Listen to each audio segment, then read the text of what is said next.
नाज़िन मेहर में औरत आज़ादी मार्च के हवाले से औरत दिहाड़ो ज़बरदस्त नमूने से मल्हायो वियो। इन हवाले से उमे रुबाब चांडियो ॿियनि औरतुनि जा वीचार ॿुधण लाइ ॾिसूं था सज्जाद हुसैन चांडियो जी ही रिपोर्ट।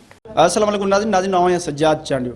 नाज़िन एक तरफ़ औरतुनि जा आलमी ॾींहं मल्हाया पिया वञनि त ॿिए तरफ़ ॾिसिजे त सिंध ऐं पाकिस्तान अंदरि औरतूं ज़ुल्म जो शिकार आहिनि। उन हवाले सां असां हितां जे औरत अॻुवाणनि सां ॻाल्हि ॿोल कंदासीं त उनजो छा चवणु आहे। मां इहो ज़रूरु चवंदमि त औरत खे अॼु बि असांजे समाज में कमज़ोर जी नज़र सां ॾिठो थो वञे, मज़लूम जी नज़र सां ॾिठो थो वञे। औरत खे अॼु बि जेको आहे सो ताक़त जी नज़र सां नथो ॾिठो वञे। हालांकि औरत हिकिड़ी वॾी ताक़त आहे, छो त अगरि औरत बीइंग मुस्लिम असांजो ईमान आहे, अगरि औरत माउ जी जॻह ते आहे त उहा जेको आहे सो जन्नत आहे, अगरि धीउ जी जॻह ते आहे त उहा रहमत आहे।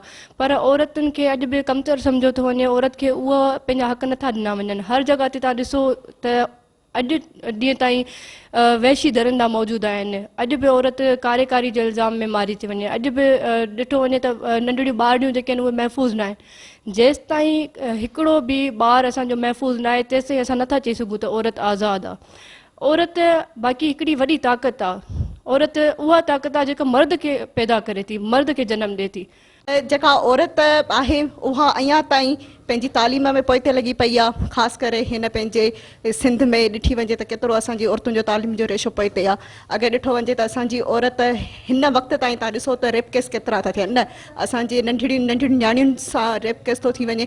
उहो जेको असरु आहे सिधो जेको आहे ॾिठो वञे त असांजी घर ते थो पवे।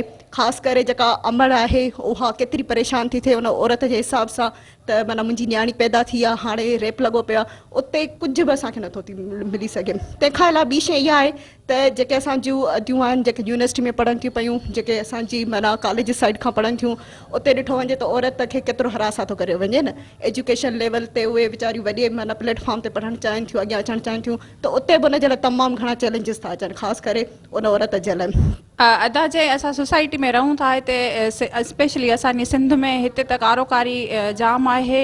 उनखां अलावा असां वटि रेप केस जेके हाणे थियनि था, रिसेंटली दादू में जेको मासूम न्याणी सां 3 इयर्स जेका अदड़ी हुई उन सां जेको रेप केस थियो, अहिड़ा इलाही इंतिहाई तमामु घणा असां वटि डेली अहिड़ा ज़ुल्म थियनि था। पर के असां वटि मीडिया ते अचनि था, के न बि अचनि था। असां उन्हनि खे माना इलाही क्लोज़ली ॾिठो आहे असांजे फील्ड वर्क में त असां वटि एजुकेशन रेशो तमामु घटि आहे फीमेल जो। असां वटि मेल डोमिनेट आहे, मेल डोमिनेट सोसाइटी आहे। हिते मर्द असांजे तमामु डोमिनेट घणा आहिनि। फ़ैसिला साज़ी में औरत खे को बि अख़्तियार कोन्हे, उन्हनि जी तालीम ते उन्हनि ते न आहे, उन्हनि जी सिहत ते न आहे। मां इहो चवंदसि त हीउ जेको औरतुनि जो आलमी ॾिहाड़ो आहे इहो तमामु सुठी ॻाल्हि आहे जो मल्हायो वियो। इन सां उथड़नि औरतुनि खे ख़बर थी पए त हीउ छा आहे, जा पहिरियां का ख़बर न हूंदी हुई त औरतुनि जो बि को आलमी ॾींहुं हूंदो आहे।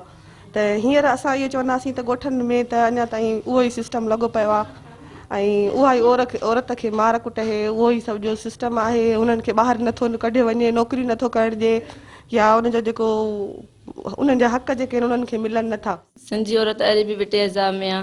ताज़ा ई वाक़िया आहिनि जेके मासूम न्याणियुनि सां ज़्यादती पई थिए ऐं उन्हनि खे को इंसाफ़ न पियो मिलियो।